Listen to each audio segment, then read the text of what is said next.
Hindi lahat ng kwento ay nagsisimula sa araw na maliwanag. Minsan, nagsisimula ito sa gabi.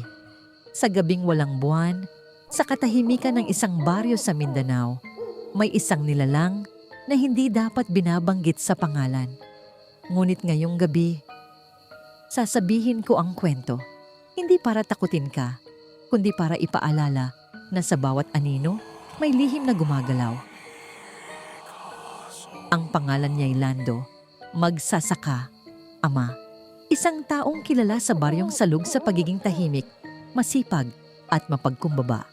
Ngunit isang gabi ng Setyembre, may nakita siyang hindi nawala sa kanyang alaala at hindi rin niya ito ikinuwento agad.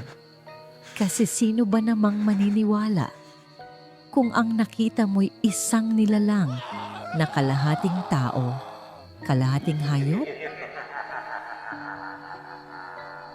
Hindi sa simula nagsimula ang lahat. Nagsimula ito sa sigaw.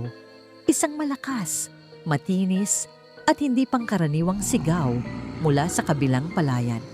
2:00 ng madaling araw, bumangon si Lando dahil sa pag-iyak ng alagang aso. Akala niya'y may magnanakaw. Bitbit ang kanyang itak.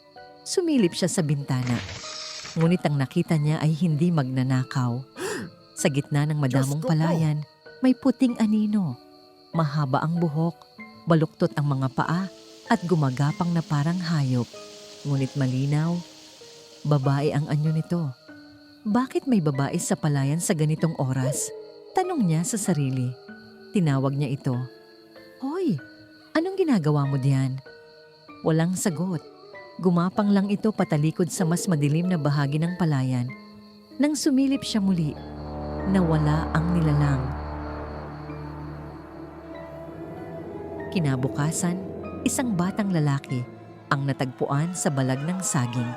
Walang malay, duguan, at may hiwa sa pusod na parang sinubukang dukutin ang lamang loob. Ang pangalan ng batay Elvin, 7 taong gulang. Sumigaw ang ina ng bata nang matagpuan ito. Buong baryo'y nagkagulo. Ang matatanda, nagdadasal. Ang mga kabataan, hindi makatulog. At si Lando, hindi makatingin sa direksyon ng palayan dahil alam niya may koneksyon ng kanyang nakita sa nangyari sa bata. Pero hindi niya pa rin ikinuwento. Hindi pa. Isang linggo matapos ang insidente, gabi-gabi na lang ay nagkakagulo ang mga alagang hayop. Aso, manok, pati mga baka sa pastulan ay tila hindi mapakali. Sa tuwing sasapit ang 12:00, maririnig ang sama-samang tahol at huni ng takot. May dumarating tuwing hating gabi, sabi ng matandang albularyo sa baryo, si Apo Salome. Aswang yan, gutom na gutom. May mga nagtawa, may mga natakot, pero si Lando, tahimik lang. Kasi gabing-gabi rin, sa likod ng kanyang bahay, may aninong bumabakat sa dingding. Mahaba, mabilis, parang di tao. Lumapit si Lando kay Apo Salome. Hindi na siya makatulog. Hindi po ako naniniwala dati. Pero may nakita po ako. Hindi ko alam kung tao o hayop. Pero may mata siyang pulang-pula. Napatingin si Apo Salome sa kanya. Malamig ang titig. Matagal nang tahimik ang baryong ito. Pero ang katahimikan, binabayaran. Hindi mo ba alam, Lando? Noong panahon ng hapon, may buntis na ginahas at pinatay sa palayan na yan. Di na ilibing ng maayos. Ang sinapupunan niya, hinanap. Hanggang ngayon, hinahanap pa rin. Mula nang marinig niya iyon, gabi-gabi na siyang nananaginip. Sa panaginip, may babae, maputi, duguan, nakangiti. Pero ang ngiti nito, napakalalim, napakaitim, at may buntot ito. Sa bawat paglapit niya sa babae, unti-unting nawawala ang kanyang boses hanggang siya'y mapasigaw at magising. Isang gabi, bumuhos ang malakas na ulan, baha sa palibot. Biglang nawala ng kuryente. Si Lando, nag-iisa sa bahay habang ang pamilya'y nasa bayan. Sa patak ng ulan sa bubong, may kakaibang ingay, tak-tak, tak-tuk. Hindi ulan, parang kuko sa yero. Lumabas siya. Walang tao, ngunit sa bubungan may nakakapit. Isang babae, duguan ang bibig, humahagik-gik. Ibigay mo sa akin ang laman. Tumakbo siya papasok, isinara ang lahat ng pinto, pinatong ang aparador. Sa bintana, nakita niyang nakadungaw ang mukha, nakatawa, nakangisi, may mata ng hayop. Kinabukasan, may sugat siya sa tagiliran, parang kinayod. Ngunit wala siyang maalala. Ang mga kuko niya may dugo. Naglalaban ako sa panaginip ko, bulong niya. Lumapit ulit siya kay Apo Salome. Hawak ka na, sabi nito. Kailangan ng tapang ng manok, buntot ng pagi at balat ng ahas para makaputol ng koneksyon. At dapat mong harapin ang anino. Inihanda ni Lando ang sarili. Sa gabi ng kabilugan ng buwan, nagtungo siya sa palayan. Bitbit ang mga sangkap. Nagsindi siya ng apoy at nagsalita ng orasyon. Nagparamdam ito. Sa dilim, may gumagalaw. Bumangon mula sa putik ang nilalang. Bakit mo ako inaalis, Lando? Hindi mo ba ako naaawa? Hindi ka siya. Isa kang nilalang na nagpapanggap. Hindi mo na ako maaalis. Nasa loob mo na ako. Sumigaw siya, itinapon ang mga sangkap sa nilalang. Nagliyab ito. Sumigaw ng matinis. Nawala. Nagdilim ang paligid. Bumagsak si Lando. Pagkagising niya, normal na ulit ang lahat. Tahimik ang baryo. Bumalik na ang kanyang pamilya. Ngunit sa tuwing tititigan niya ang salamin, tila may mata sa kanyang likuran.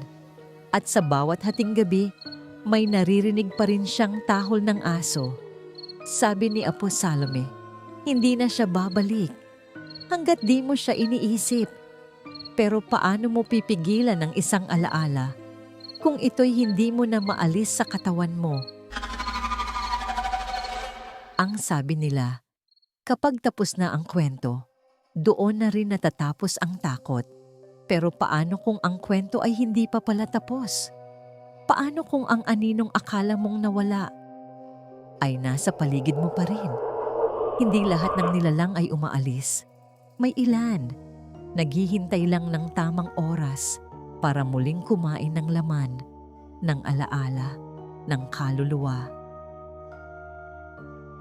2 taon na ang lumipas mula noong gabi ng apoy at orasyon. Si Lando, muling namuhay ng tahimik kasama ang kanyang pamilya. Bumalik siya sa bukid, nag-alaga ng hayop. Ngunit sa ilalim ng lahat ng iyon, may bigat pa rin sa kanyang puso. Parang may nakatingin, parang may hindi pa tapos. Isang araw ng umaga, habang pinapakain niya ang manok, may napansin siyang kakaiba. Isang sisiw, kalahating kinain, pero hindi kinain ng buo. Binate, nilaslas sa tiyan. Katulad ng batang si Elvin noon, napatingin siya sa langit. Maliwanag ang araw, pero malamig ang hangin. Kinagabihan, nanaginip muli si Lando. Sa panaginip, siya'y nasa gitna ng palayan. May nakatalikod na babae sa dilim. Unti-unting lumingon. Hindi mukha ng tao ang nakita niya, kundi balat na puno ng mata. Hindi pa ako tapos, Lando, bulong nito. Pagkagising niya, may dugo sa kanyang kama, pero wala siyang sugat. Ang asawa niya, si Marites, ay nagsusuka. May itim na likido, amoy bulok na karne. Nagpatingin sila sa ospital. Walang makitang sakit kay Marites. Pero bawat pagtingin nito sa salamin, nagsisigaw siya. May mata sa likod ko. Tingnan mo, Lando. Hindi ako to. Lando'y tulalang nakatitig. Sa loob ng salamin, may isang pares ng mata sa balikat ni Marites. Parang sinisilipan siya mula sa loob. Dumating si Apo Salome sa bahay nila. Matanda na, mas mahina. Pero ang mata'y matalim pa rin. Hindi mo siya napalayas noon Naipasa mo lang, bulong nito. Ang laman loob na gusto niya, hindi lang pisikal, pati damdamin, pati alaala. Pinapakain mo siya tuwing iniisip mo siya, tuwing natatakot ka. Paano po ito matatapos? Tanong ni Lando. Hindi mo siya kayang patayin, Lando. Pero may isa kang maaring gawin. Dalhin siya sa pinanggalingan niya. Ayon kay Apo Salome, may sagradong lugar sa bandang timog ng Mindanao. Isang lumang kuweba, tinatawag na kuweba ng diwata ng lupa. Doon daw inililibing ang mga kaluluwang ligaw. Doon dapat dalhin ang espiritu. Naglakbay si Lando kasama ang kaibigang si Iboy. Sa biyahe, nagkakasakit si Marites. Sa bawat kilometro palapit sa kuweba, mas lumalala ang pag-uugali nito. Hindi na siya nagsasalita ng normal. Puro ungol, puro ngisi.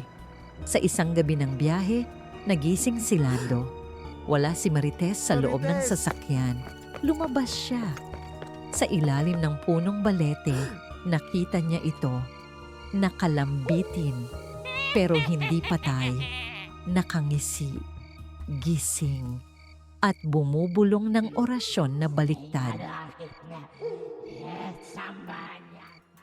Sa wakas, narating nila ang kuweba. Isinama nila si Marites, piniringan at ginapos.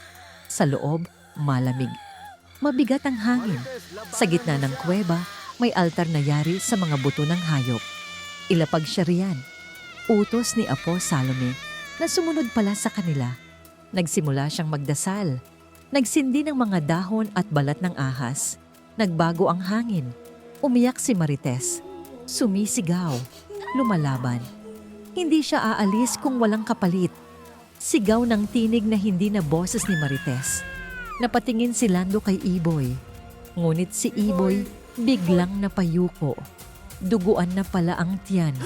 Hiniwa ng sariling kamay.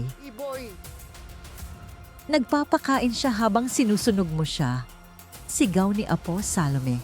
Bantayan mo ang sarili mo. Tumakbo si Lando papunta kay Iboy. Pinilit niya itong pigilan, pero nakangisi na ito. Hindi na siya si Iboy.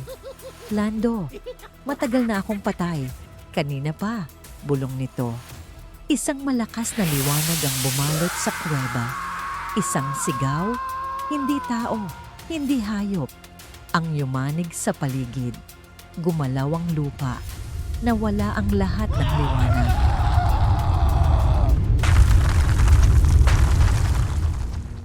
Pagkagising ni Lando, tahimik ang lahat. Si Marites walang malay. Si Apo Salome wala na.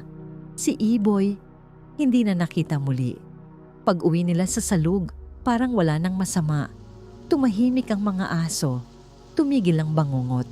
Pero sa likod bahay nila, sa pinagtayuan ng dating aparador, may bagong aninong bumabakat tuwing hating gabi. At minsan, sa salamin ng kwarto ni Lando, may mata pa ring lumilitaw sa kanyang balikat.